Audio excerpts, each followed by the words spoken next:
你好，我係 Becky。如果你而家睇緊呢個網頁，我相信你可能同我以前一樣，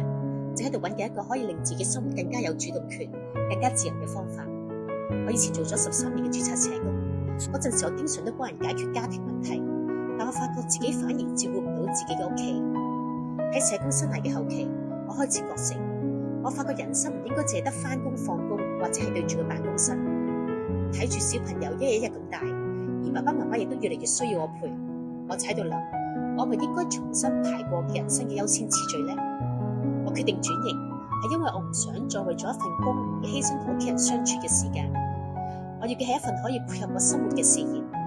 而唔係要我嘅生活去遷就份工。之後我接觸到呢個網絡事業系統，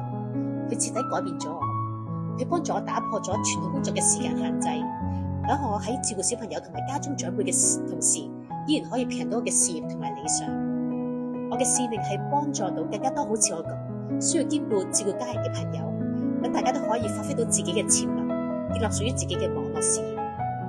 我哋其實係唔需要喺屋企同埋夢想之間二揀一嘅。我特別預備咗一個免費網絡事業說明會，只要喺呢個網頁留低你嘅姓名同埋電郵，就可以即刻睇到由我哋嘅事業創辦人分享嘅說明會。另外亦都準備咗一個廣東話版嘅說明會，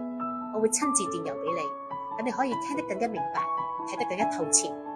亦歡迎你聯絡我了解更加多，祝福你可以創造一個更加理想嘅生活。